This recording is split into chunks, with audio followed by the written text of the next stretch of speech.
everybody, and welcome to TableTakes. Today is May 15th, 2020. How is everybody today? Derek, Emma, Christian, you guys all surviving another week? I continue to exist. Another week. Another week.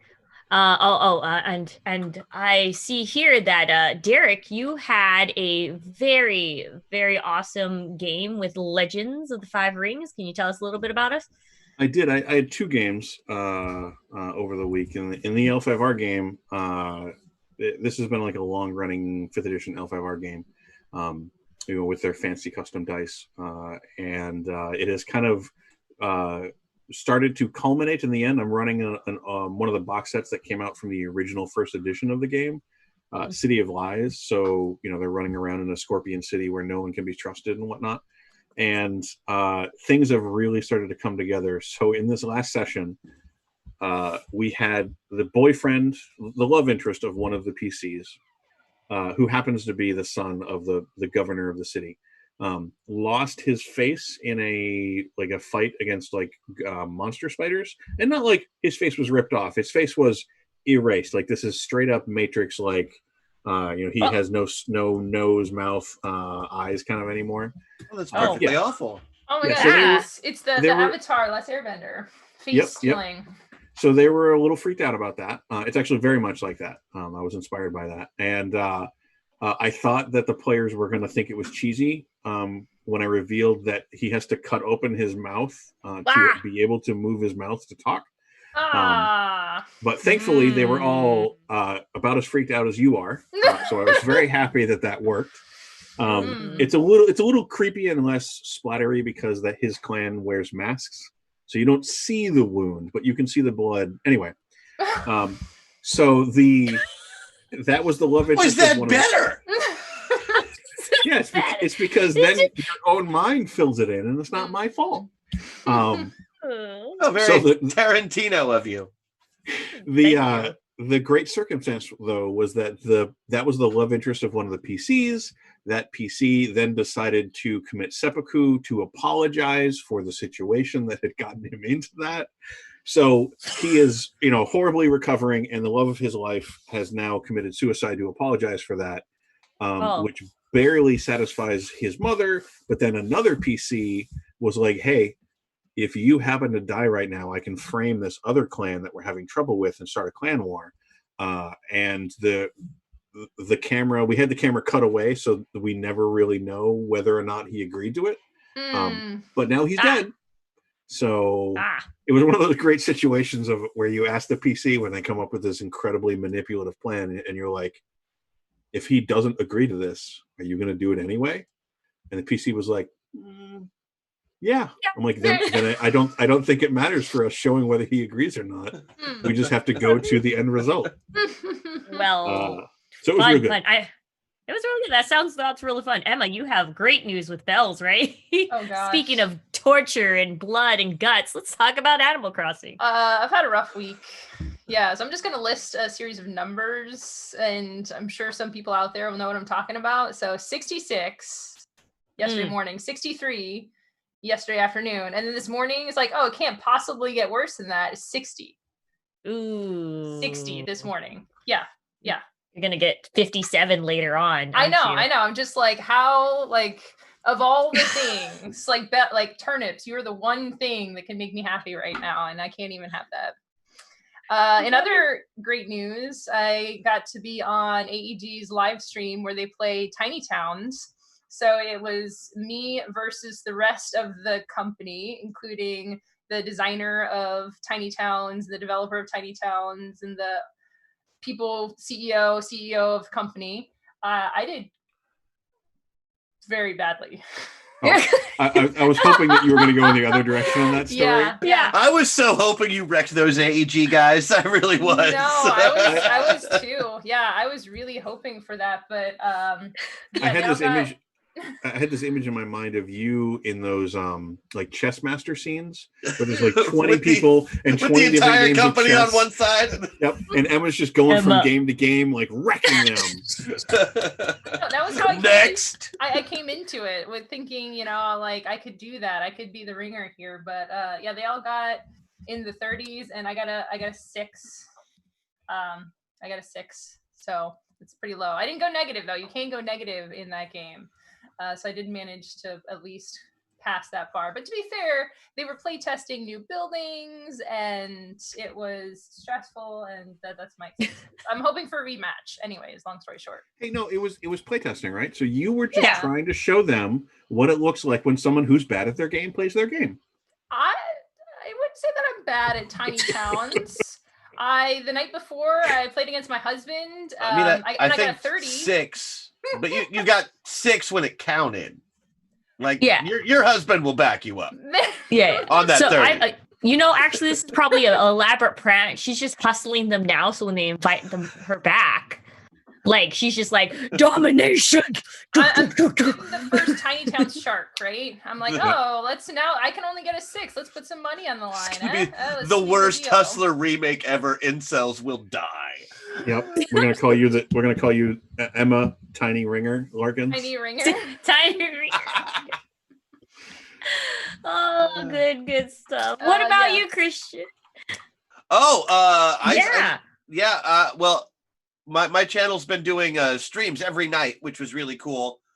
And we've got a bunch of new shows, and I got to be on one of them, and it was really fun. We were doing the Demon Hunters Comedy of Terrors RPG. Ooh, which is sounds like you. Yeah, it is. It's very fun. You all play a group of demon hunters that work together as part of a company, so they get like a weekly paycheck, and life sucks. And I made a blind swordsman with a very put upon seeing eye dog, a la Mindy and Buttons if Mindy was a blind swordsman. And I named him Jean-Paul Georges, and then I named the dog Ringo. Very, very nice. What was the dog? Small, big, medium? Yeah, it's more about the dog. It's more about the dog. Well, because Jean-Paul Georges has kind of a big ego, he doesn't like to know when he's failing at things that he normally fails at because he has no sense of sight.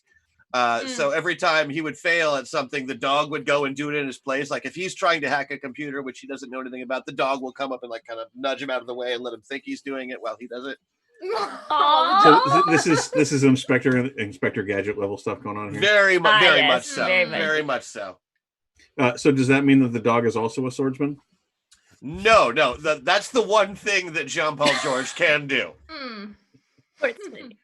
He swings his sword and things fall down, and the dog cleans up. Oh, very, very good partnership. Mm-hmm. Very, yes. I love that. I love that dynamic. Very, very, very awesome to think about. But yeah, I think what for me, it's just I started along with Ryan Tuesday and a couple other people. We started a Jane Austen role playing game, and I play a Gaston-like character, so I'm the favorite of everyone. Ooh. So yes, if you could ever think of totally bro, manly European UK man who's just I am the prettiest, most handsomest. Quality character. I'll just tell you guys that. I can sense the depth from here. Yeah. Now I'm just trying to imagine combining the most ridiculous Jane Austen affectation with bro. So like, I dare say, bro. Can you imagine her behaving in such a manner, bro? A bro does not act in a fashion unbecoming to himself in public, even when other bros are present. Most indeed, bro. Indubitably, my bro. Indubitably. Oh no. Yeah, we're banned. Yeah. They're gonna kick us right off. Bonsai. We're losing. Bonsai. All right. But all right then. Without that update through and through, incidentally, Derek, we have that game. That's right. I just got reminded on chat. Wait. Oh, you have the bro, the Jane Austen role playing game. Okay. Yes. But yes, friends, that is just our update. But now it's time to get into the actual serious news. You know how we're all stuck inside? Except for Wisconsin, of course. Wisconsin's not stuck inside. But for us who are stuck inside, Derek, you got some news for us? Less news and more, just in case people haven't noticed, there have been kind of a string of articles coming out recently that are just talking about how to play games online. I feel like more and more people are just getting fed up with not playing their board games and have been investigating. And there's actually like, I think Board Game Geek, for example, has a really authoritative list of how to play just about any game online at this point. But we just wanted to take the opportunity to kind of point people at the video we did a while back about playing board games online as part of our Gen Conversations series. We had a number of representatives from different kind of board game platforms. We had Tabletop Playground, Tabletopia, Board Game Arena, all came out and kind of talked about how their different platforms work and how they play games.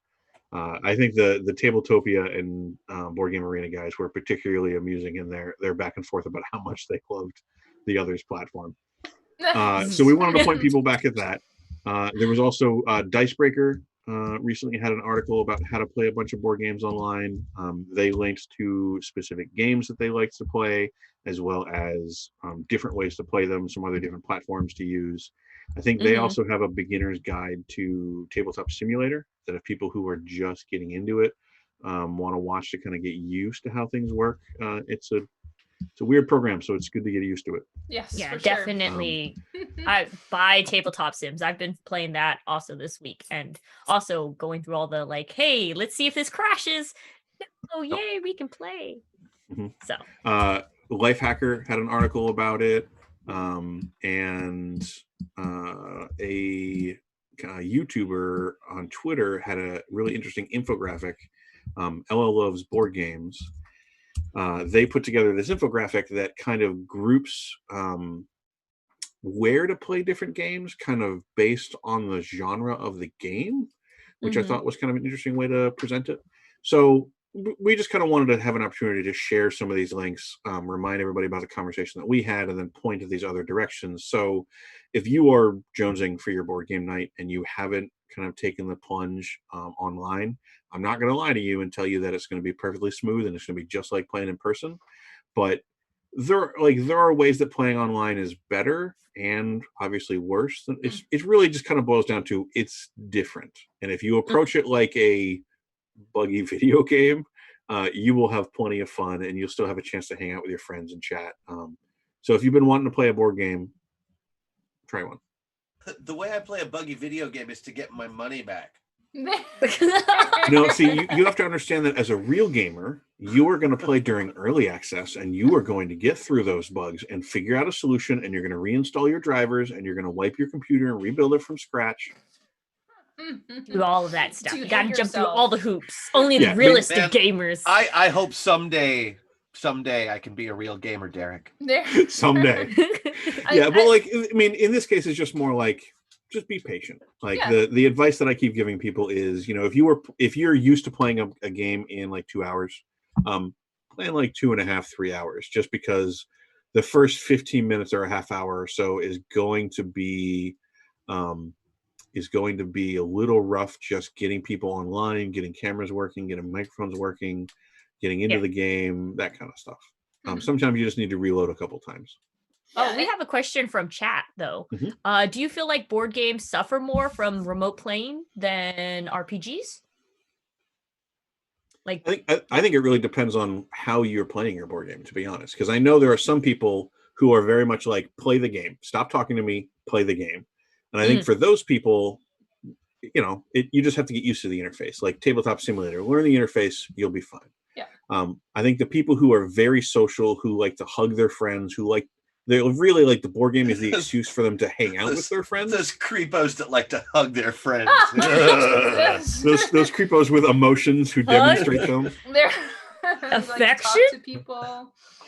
Yeah, like who are those people, bro? Like I think if the board game was the excuse for you to hang out with your friends, it's a little tougher.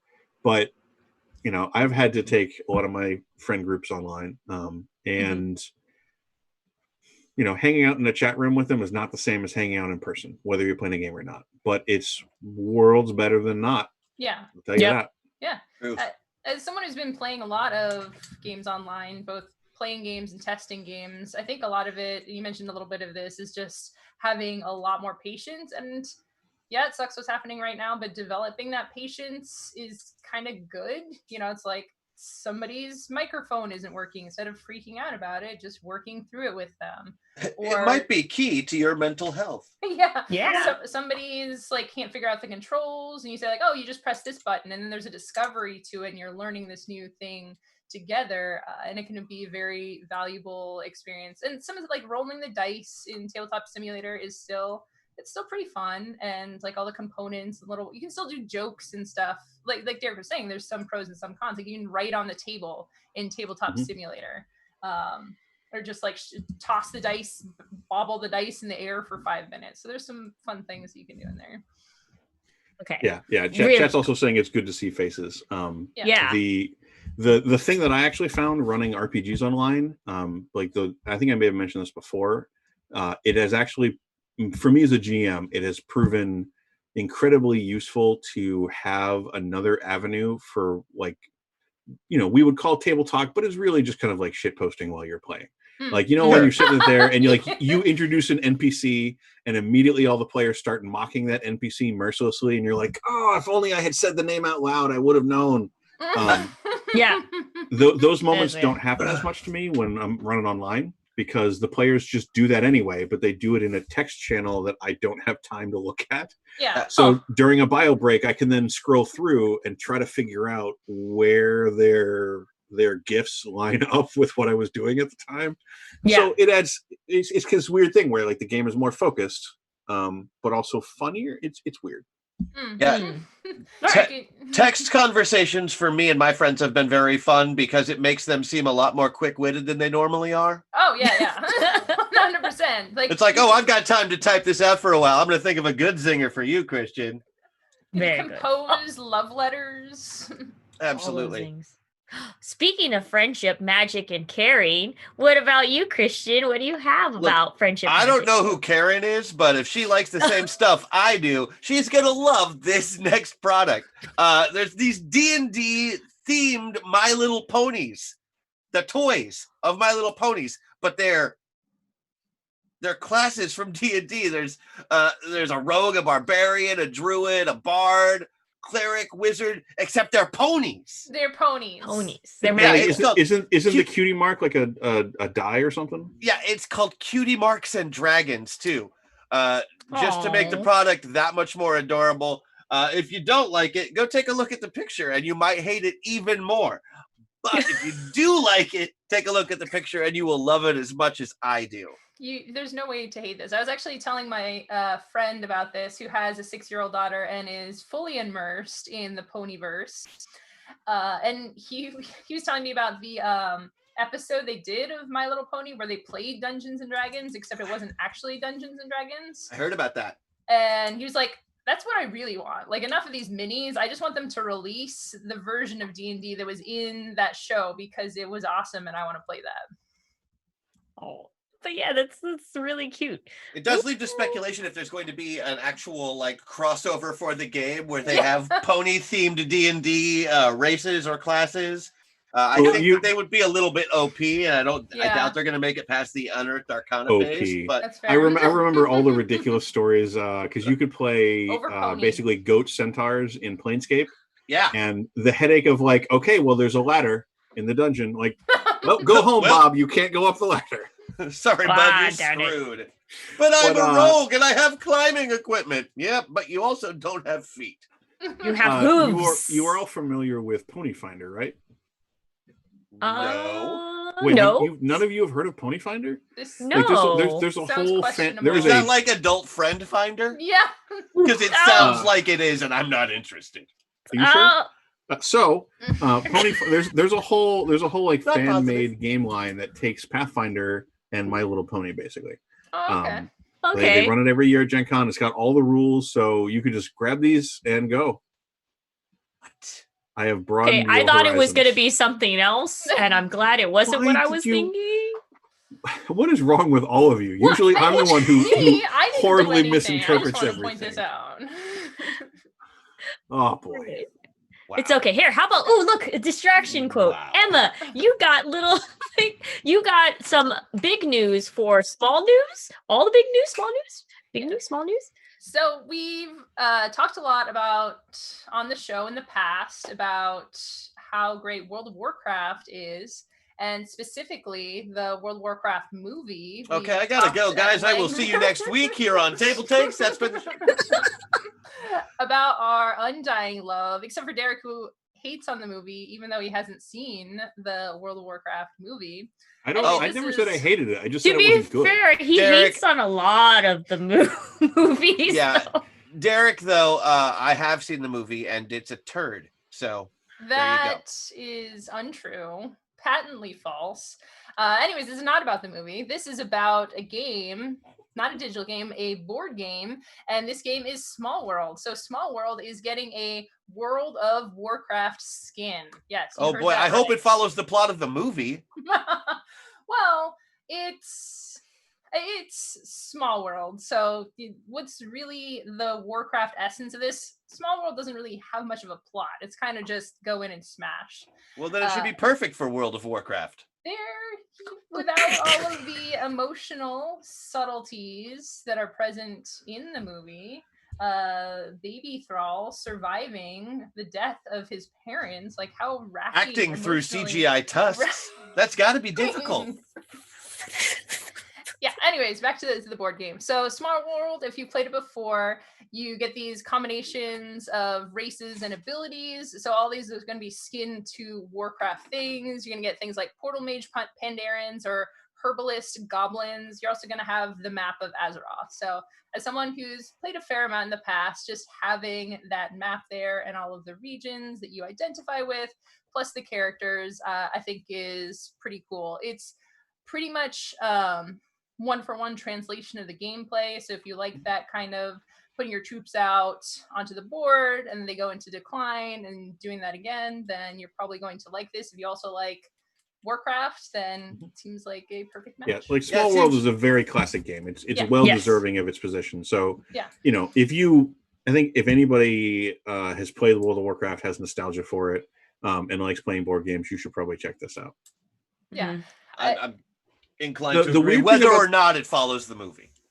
The weird thing about the board, though, and I don't know if you looked at the pretty small pictures that have come out so far. Yeah. But it doesn't look like a normal board. At first, I thought they were groups of hexes, and you were gonna assemble a modular board each game. Mm-hmm. But from they have a very brief trailer out right now, like a teaser almost. And it almost seems like maybe those boards are just for different numbers of players. I don't know if you combine them or not. So it seems like it has like 6 different boards, but they're not all square normal board game boards. They're all like weirdly shaped smaller boards. It's odd. Those are the shapes of the land masses in World of Warcraft. Are they? Yeah. Cool. Yeah, so... well, that explains why they look so weird. But like, I mean, the world is made up of different continents. And then Derek saw Azeroth for the first time that day. but do they? So the thing is, they're not all on a board together. They're just. It's like, it's imagine opening up a pandemic and you have North America as one piece and South America as another piece, and you can just put them wherever you want. Mm-hmm. Yeah, I guess so. It does include rules for moving between the continents, so it will be interesting to see exactly how that plays out. I do. Yeah, it sounds interesting. They're gonna have the Griffin. You're gonna ride the Griffin.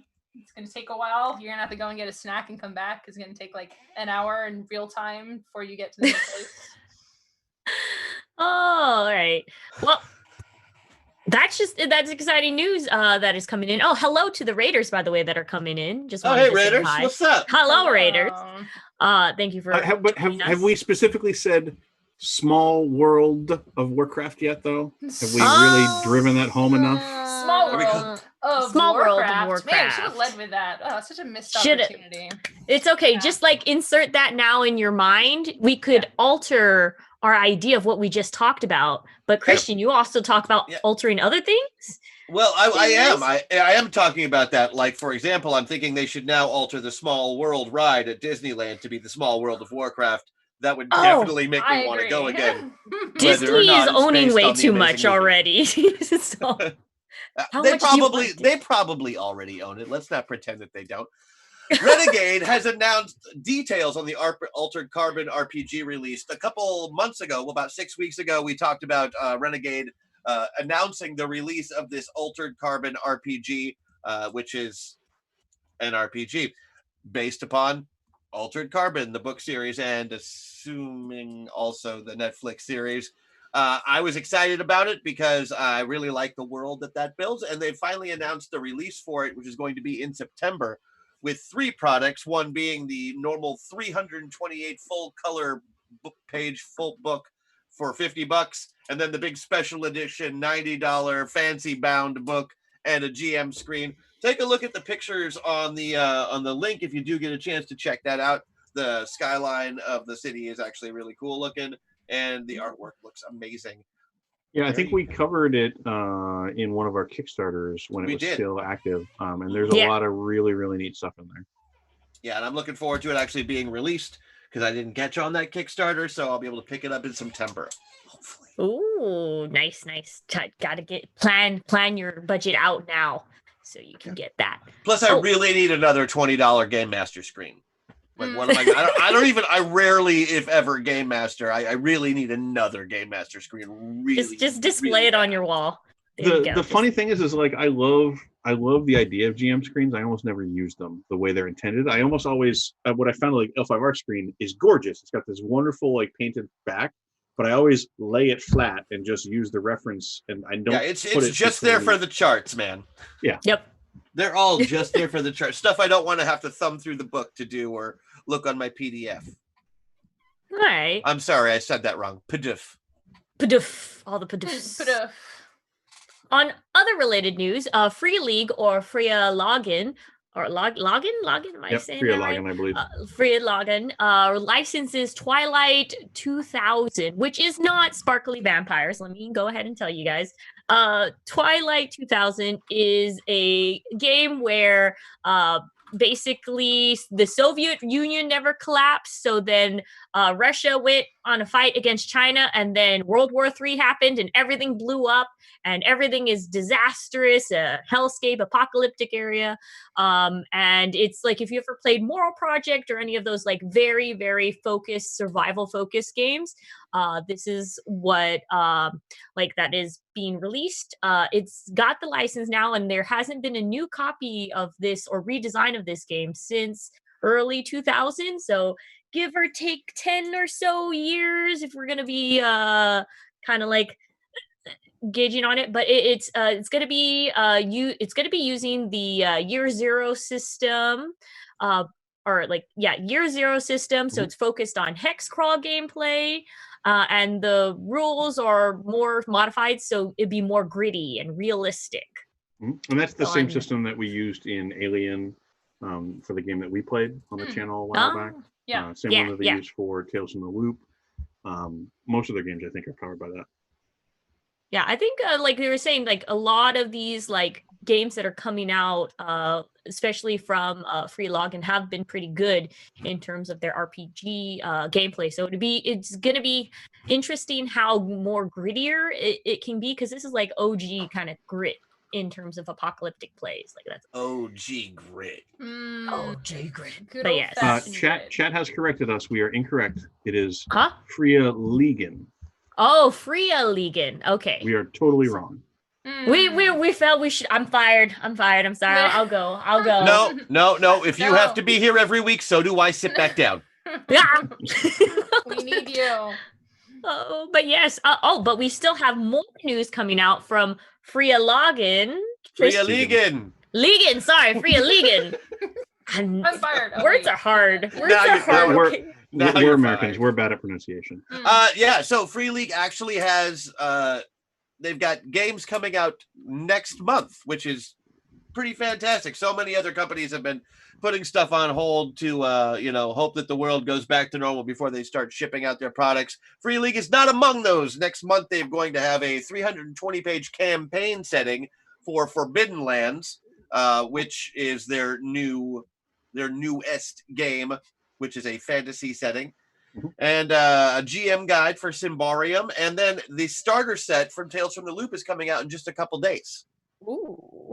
And I think that starter set from Tales from the Loop has like like a trimmed down rule book and like some dice and the intro adventure and stuff Yeah, like it's a that. little, it's a nice little box. Yeah, Good art on think, it. Yeah, like since I have the core book, I don't think it has anything like anybody who has the core book. No, I if don't you've already think got the there's a ton of new core stuff book, there, it's but not something you're going to want to pick up. But if you're just getting into it and you're a player and you don't want to spring for the whole shebang, you can get the Tales from the Loop starter set. Nice. Very nice. I think they have an Alien starter set coming out soon too. Oh, excellent! That wasn't on the same blurb there, but it looks that. I don't think they've announced a final release date for that. They've just said they're doing it. I think it's up for pre-order. All this stuff is stuff that's coming out within the next few weeks. Okay. And it's just nice to see releases coming out in the next few weeks of any kind. Yeah. Yes, exactly. Ooh, we got some hot news coming from Emma. Emma, what's your hot news? Yeah, sure. So I'm going to describe what this is first and then talk about it from a meta level. So Pandemic, the board game, in case you've heard of that, Hot Zone, North America, has been officially announced. First in a new series of fun-size co-op board games. A 30-minute version, quick board game based on the gameplay of the original Pandemic.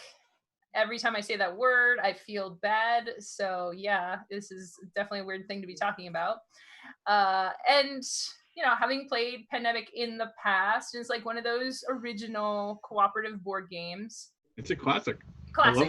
Yeah, absolutely. I think making a tighter, faster version of it, just so you can like play through, maybe just, we lost that time, play through again. I think that's absolutely an awesome thing to do with the product. Pandemic has been great over the years of releasing new versions and trying new things. And I've been very happy watching how that develops. Of course, it's a game called Pandemic being announced in the middle of a pandemic. So this was actually intended to be discussed or announced during Toy Fair, and they decided not to do that because that was right when a lot of this actual real-world pandemic stuff was starting to come up. They didn't announce it per se. It was leaked through retail websites, and they kind of had to have a response to that. On the one hand, I think that people are... I actually saw people playing Pandemic back in the real world, back when we could actually go out and be in the real world. I think it can potentially be a way to work through some of your feelings or feel like you have some control. I also kind of wish that they'd taken some time to be a little more sensitive in their announcement of this game, instead of being like, this is the first entry in a planned series of fun-sized Pandemic games. Yeah, like the messaging is a little bit weird, but to me it's as the coronavirus and COVID situation was spreading, I saw a lot of people kind of saying that they didn't want to even talk about Pandemic anymore, which seemed really weird to me because I'm all for making sure that in our games we're kind of aware of the impact that the game's themes can have on people. But this is not a game that's about like an individual person's situation, nor is it even a game that's about a broad category of people where you have to be very careful that you're not stereotyping or offending a swath of people basically. And it seems to me that a game about how if we come together, cooperate, communicate, take the right steps, and do the right things, then we can stop the spread of deadly diseases. Kind of seems like maybe exactly what more people could benefit from engaging with right now. Even if the marketing was not, I guess, the most delicate. I mean, I'm gonna just take for a note. It's not like they planned it. They like this is just something they came up with that month. It was something that was planned years ahead of time, and it just happened to be poop. Just you just go, well, hey, but at least they took the time to actually not necessarily release it at the toy convention because of that. But there's no right way to be like, hey, I know we're going through a pandemic, but look, I got this pandemic in North America. Well, long story short, these guys didn't do anything wrong to be getting all this heat. I mean, I looked up a little bit. I didn't see too much heat just from a quick survey. And you're right, like it's really hard to do right in this. If they say like, hey, we're going to, if they acknowledge what's going on right now, if they say like, oh, hey, we're going to donate some money or whatever, you know, it's very easy to be seen as taking advantage of what's going on. So it's like, you're damned if you do, you're damned if you don't. Yeah. So, Yep. I mean, it is just how dare they finish and release their game? How dare they? But yes, I mean, on that note, guys, I have to tell you something. That was actually our news for today. Did you guys know that? I did. I've got Yes. the agenda right here. Oh, No, you did. I was I surprised. prepared the agenda, and it was news to me. Wow, so much news. But you know what that means? That means that it is time for Bundle Boss with... That's right. Don't feel like talking about pandemics? That's fine. You don't have to. You don't even have to play games about them, especially if you pick up our bundles. See, that's what's great. A Bundle of Holding has got the Champions 4th Edition Essentials from all the way through April. And it is, if you've ever heard of or played Champions, it is based on the Hero system, which is a Bonsai approved RPG in that it is fully weaponizable.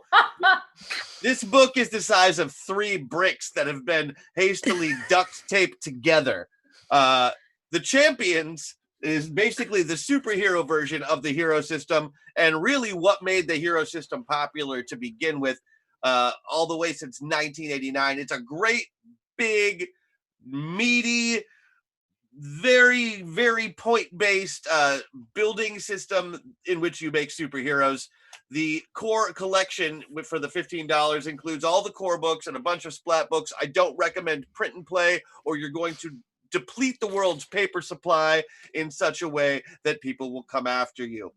But the bonus collection, the $32 version, includes all of the other quote-unquote essential splat books, and there were lots of them. This is the 4th edition, as I said before, which has been revised just a couple years ago. It's not Heroes 5th or 6th edition, but it is there. That is just the first bundle we have today. The second one is the Champions 4E Universe, which is the second of the revivals of the Champion system that came out. It's basically all of the Champions books that have ever come out for that whole system in one little bundle, and it benefits a great cause, of course, benefiting to Heart to Heart International, which is delivering medical equipment to healthcare workers on the front line during this board game that we just talked about. Is that right? I thought we weren't going to talk about it anymore. Okay, I'm sorry. I'm done. All right, so if you thought we were done with bundles just because I've been through them, that is wrong. That is wrong, because wanting to prove that there can't be too much of a good thing, Drive-Thru RPG is putting out 3 COVID-19 support bundles, which Derek said is like drinking from the fire hose, because they are they're $20 each. You get $625 to $650 worth of content, worth of PDFs in each bundle. I do not have time to go through each of these bundles because there is literally so much stuff in them. But like the first one's got City of Mist, Night's Black Agents, Dream Askew, Dream Apart. Second one's got Hero Kids, The Morrow Project 4th Edition, and Red Shirts, which is great. COVID-19, the third one has got Spire, RuneQuest, Ninja Burger, The Witcher RPG. And then, because they weren't done at that point, they're like, oh, okay, well, you got these 3 bundles that are worth roughly $19,000. Because I assume that's what they sound like at Drive-Thru RPG. Everybody talks like they just sucked on a balloon full of helium. And yes, Ninja Burger is a classic. Great game. It is. Play It Forward. This is this is coming through just the end of this weekend. That's from now through the end of May 17th. Selected digital community content titles have been marked down by 20%. What that means is everything that they are selling this weekend goes to the creators of the products and not necessarily the publishers. So if you get a White Wolf product, the guy who wrote that is going to get the money instead of the company that put it out, which is not a corporate mindset at all. But let's get some money in creators' pockets. It's specifically for the DM's Guild, so it's for community content that people have been making for D&D 5th edition, and for the Storytellers Vault, which is community content that people are making for like World of Darkness, Chronicles of Darkness, stuff like that. So, this isn't the PDFs of the official books that like Wizards of the Coast or White Wolf have put out, but if anybody's not familiar with how a lot of these drive-through community content sites are run, you basically can write content for the game using the IP and the names of the Forgotten Realms or the Vampire Clans or whatever.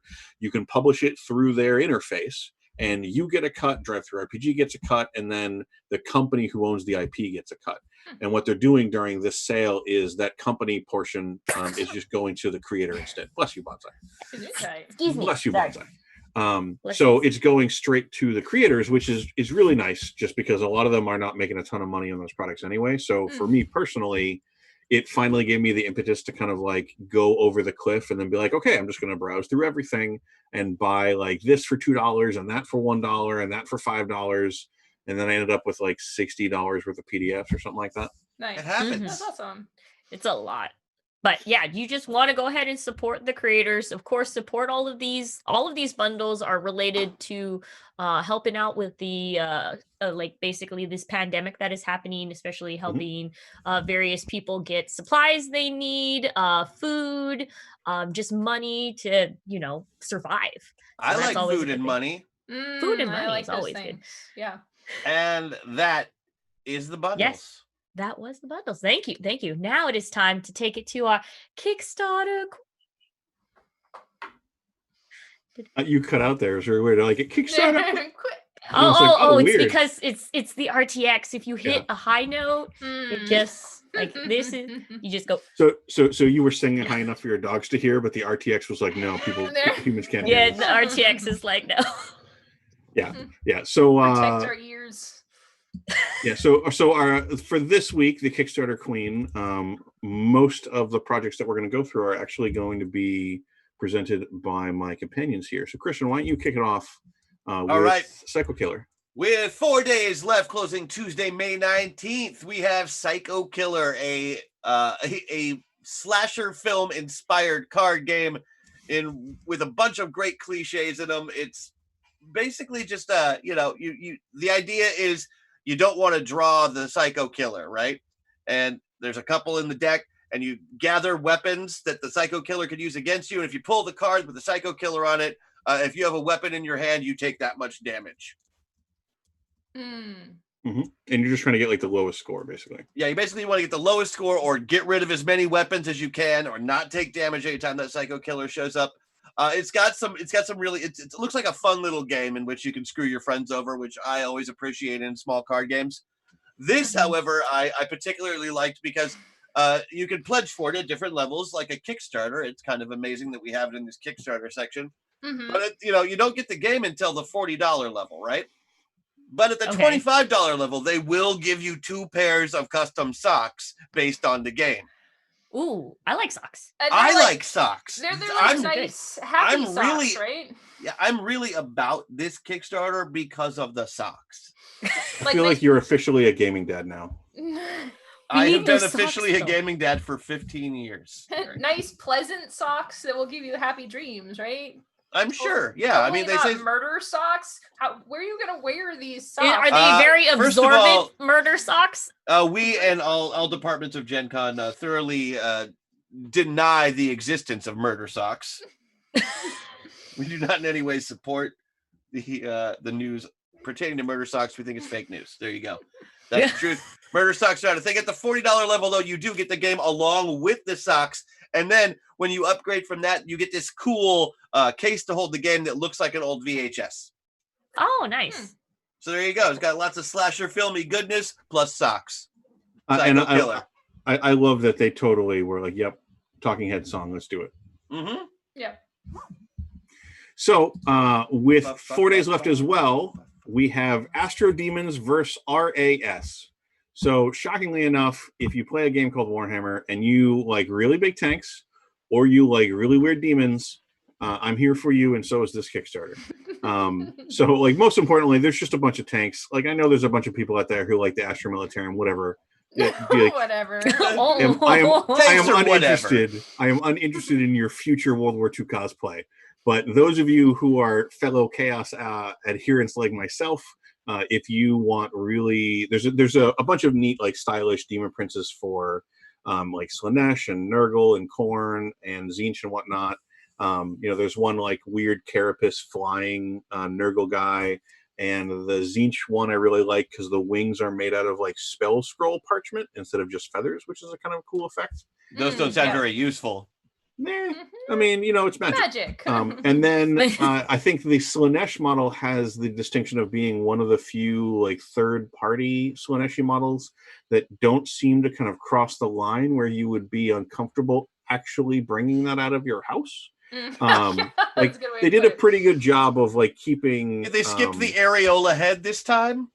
Yeah, they managed to kind of walk the line of like blurring genders and whatnot without being like I don't know, like inappropriate. Like it's just a little like weird, and I think Bonsai called it extremely sassy, which I think it is very sassy. Can't you see? It's posed like that. It's like, excuse me, I walked into the party. Time to kill. Yep. So if you need a demon prince of sass, then they have got you covered. I 100% need that. It sounds weird to say this, but I feel like it's respectful compared to a lot of what's out there. Yeah. Yes. I thought it was a nice, refreshing breath of sassy androgynous air. So that has, again, 4 days left. Some pretty neat stuff. They're all resin, which isn't great, but that's how a lot of these kind of unique third-party models are going to be. Okay. How many days is left? 4 days. Tuesday. All right. And with also 4 days left Also with 4 days left, ending May 19th, 2020, the Great Barrier Reef card game. This is basically it's kind of like, think of like Bejeweled meets Dominoes, where it's both kind of a slightly educational game. You're trying to gather all of these various different fishes and animals and sea creatures and put them in such an arrangement like making it so, like, let's say, for example, you have an L shape that you really want to build and your other friend is making a square shape. So you want to go ahead and keep building L shapes and make sure that L shapes get bonuses when you're done building these reefs. This is just mainly focused on, of course, the Great Barrier Reef. So you have to just form these patterns and then avoid the invasive crown thorn starfish that reduce, whoever just gets the most points wins. It's a very easy, teachable, playable game. Last about an hour of gameplay. So if you want to go ahead and have a family fun game to play with your kids and learn about the Great Barrier Reef, this is the game for you. So that's 4 days left, Tuesday, May 19th. Yeah, the art on this is just nice. Just I can never have enough of just like really cute fish. Species, but not the crown thornfish or starfish, because those things are invasive. Yeah, killing the environment. Fair. That's important to understand the natural species there. All right, up next we have Rise of Tribes: Beasts and Bronze. Rise of Tribes, you might have heard of that before. It's a game that came out in 2018. Area influence and dice rolling. I will say, played this game a couple of times, and what I really appreciated about it is pretty approachable, pretty easy to learn, and the area control aspect of it is done pretty well in such a way that it's hard to really raise the board of someone. You have to put a lot of effort into building up your tribes, and it's not just about war and fighting. Another cool mechanic is to determine if there's a conflict. It's just if you have a certain number of the tribes of the people on a specific tile. So that's a nice way to do it. It's a little bit programmatic too. There's a lot of nice subtle gameplay things in this that I think makes it a very solid game. And so this is going to be expansions for the game. Beast and Bronze. The beasts in Rise of Tribes are particularly cool because they are beast meeples. You have things like a really big mammoth meeple or like a saber-toothed tiger meeple, and you can tame the mammoth. You actually get to make a choice. I mean, it's really a non-choice if you ask me. You get to eat the mammoth, which is terrible. You should never do that. Or you get to befriend the mammoth, and they become your helper and help you to win the game, which is obviously the right choice. Or you could eat it. No, eat the mammoth. I like eating the mammoth. Dark side. Team Dark Side. Team Dark Side wants the mammoth. Yeah, so this has 4 days left. Bring It's the ending... mammoth child to us. We will feast upon his flesh. It's ending Tuesday, May 19th. I would definitely suggest taking a look at this. It's got a lot of solid gameplay to it, and looks like they're adding a lot of fun stuff to it. If you've played before and you enjoyed it, worth checking out. If you haven't played it before, I'd still take a look at it because there's new stuff.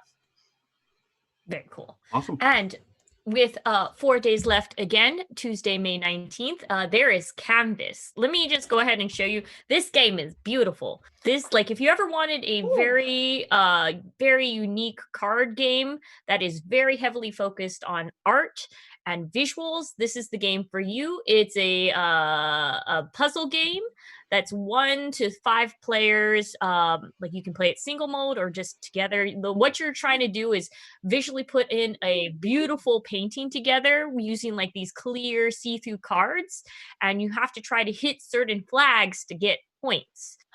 So like the whole thing is just like you just do beautiful combinations of like a background, a foreground, and a frontground. I think I put that right. Yeah. And then when you get those tokens, you just like basically the more that you earn the tokens, the higher your score. The cool thing about it is that you can actually use the box. They advertised in the game that you can actually use the box as a work piece. You could just literally just hang it on the wall. It's very, very stunningly beautiful. Yeah. Yeah, it looks like it even comes with like little easels or something for you to set your work up and display it.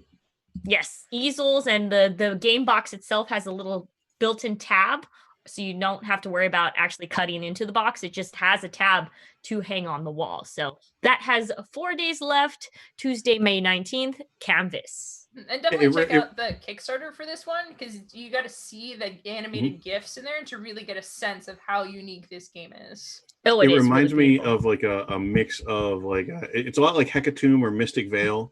The games that were experimenting with like clear plastic cards or actually Gloom even. Yeah. Where clear plastic cards where you kind of do additive elements to it, which is really, really neat. All right. Up next, we have Mini Express, a century of railroad expansion in 60 minutes. Yes, that is correct. With 5 days left, ending Wednesday, May 20th. This is an 18xx light board game combining simple mechanics with deep strategic interaction, all in a beautiful package. So I don't know how many of y'all have heard about 18xx games and train games in general, but it's a thing. It is... We're not going to call it a fetish. Yeah, we're not gonna go that far, but I mean, you know. But trainfinder.com is what I hear you saying. Yeah, just trainfinder.com. There are so many people out there where train games are their thing. Only play train games. There's huge communities built up around these.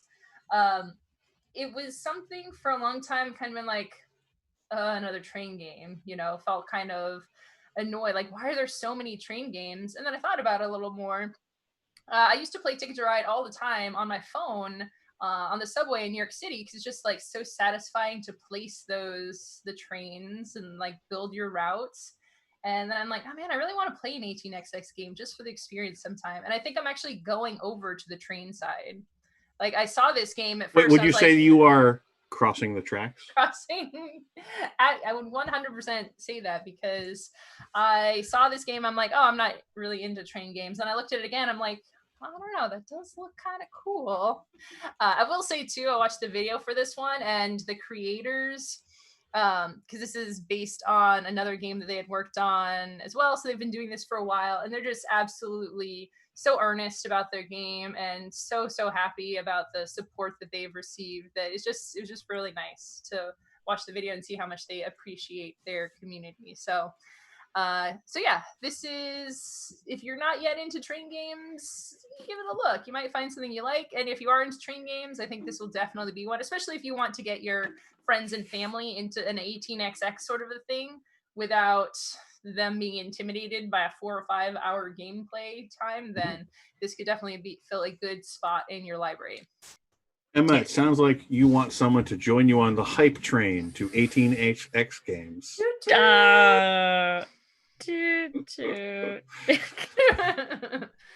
Anyway, the next project we have with 5 days left, ending on Wednesday, May 20th, is Hexpionage. And this is a clever game because it's kind of like a somewhat abstract game. It says they were really inspired by Hive, if anybody's played that game.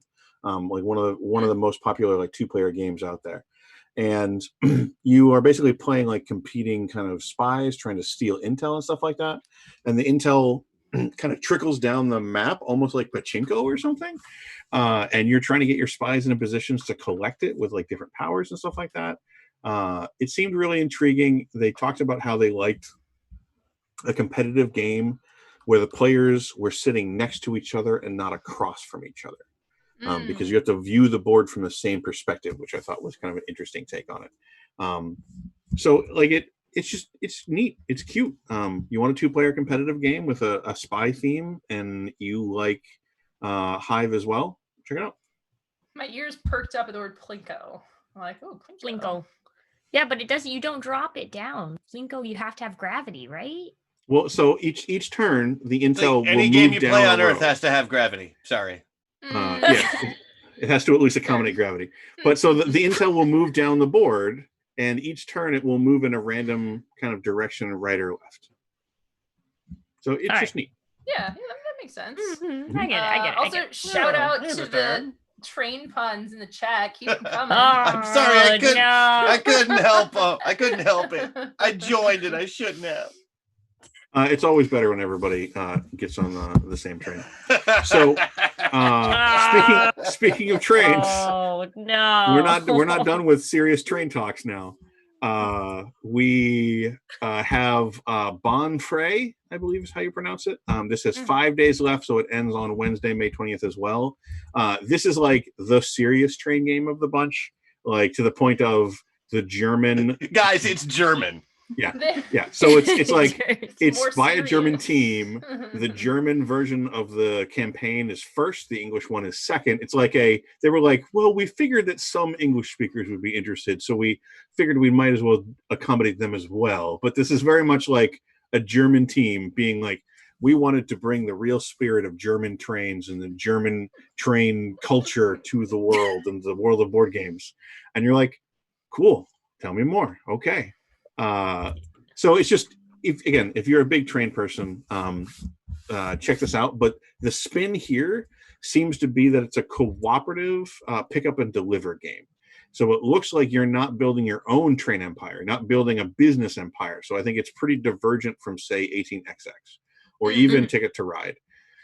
But what you're trying to do is kind of cooperatively manage the load on the train network around Germany. And I believe you each run your own train. So I think they even said you get to be a train hero. So they are all in on trains. If you like trains or you like German board games, watch this show, apparently. Check out Bon Frey.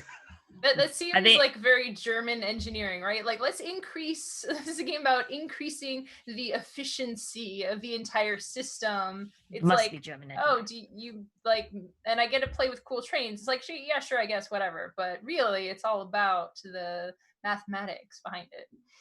It's secret math. Oh my goodness, secret math. Oh no, I don't know. I think we're just getting a little derailed, so I think we need to move on to our Kickstarter. Yeah. Our next stop is where exactly?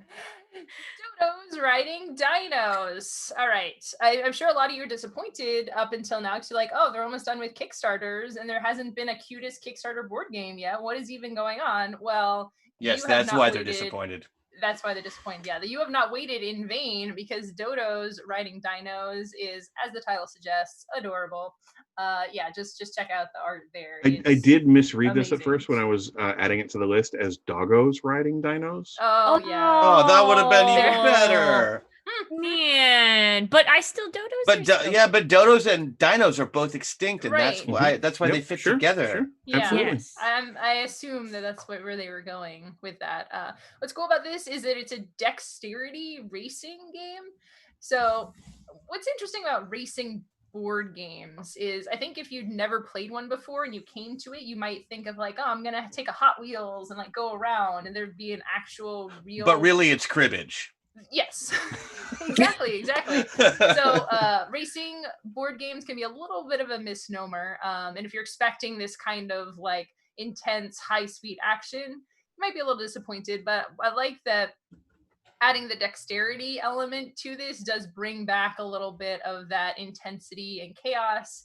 Reminded me a little bit of the Terror in Meeple City / Rampage game, where you're like flicking the things and throwing, dropping big monsters onto the board, trying to make the meeples fall off of the buildings. So actually, you're literally like flicking and throwing things at the other characters, trying to knock them over. So seems like a pretty fun, casual, light game with a very fun theme to it. The dinos are from the same universe as War for Chicken Island, which I'm actually not familiar with myself, but this is a good. Yeah, no, that is a very, very rich lore. Yeah, the rich Well, now I'm really Island. I'm really intrigued about the War for Chicken Island cinematic universe. So I've been waiting for the sequel. I'm so glad it's here. Chicken Island. Almost as much as the sequel to World of Warcraft, but afraid we're just gonna have to keep waiting on that. But yeah, so this game's got 6 days left. Thursday, May 21st is the last day for that. Check it out if you want a fun dexterity racing game. I do. All right. Oh, did you guys realize something? That was our we have our final Kickstarter. That was it. We ended with dinos and dodos. So Love it. that seems like very quality end to the stream, if you ask me. Well, friends, wait. But just hold up. TableTakes might be ending, but we still have one show right after this. Stick around for Conversations. This week we're going to be talking about socializing distantly.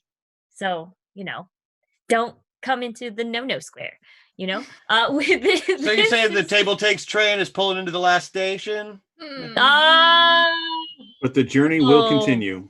The journey will continue, though. All aboard for Conversations? All aboard for Conversations. But yes, socializing distantly is going to be here with Take This, Games to Grow, and RPG research coming in to tell us about that. And we're not just a Friday show, friends. We also have a bunch of shows throughout the week. Mondays, you can come in at 6 p.m. With the board games with the Brothers Murph. We got two brothers, and they play board games and teach you how to play and have fun with chat. Wednesdays, we got at 1:30 p.m. is This Game Gets Dicey. Basically, we have like two people separate in different locations try to figure out how to play a board game. And 4 p.m. we get Fireside with Peter Atkinson. You get behind the scenes behind Dungeons and Dragons, how the company was going through its buildup and all kinds of secret little goodies behind the scenes. Fridays, of course, you get us 2 p.m. TableTakes, followed right after by the Roundtable Conversations at 3:30. Don't forget to follow, subscribe here or on YouTube. We also have a podcast if you guys are interested in. And I wanted to say thank you all for being here. Thank you, Christian, Emma, Derek, for being awesome as always. And I hope you guys have a I'm gonna go cook as soon as I wash my yaya hands. Wow. I think there's some backstory there that would help people. Want to know what we it's don't about? explain. Tune in next week for TableTakes presented by Gen Con. But yeah, see you guys later. Remember, yaya hands. Yaya. Bye.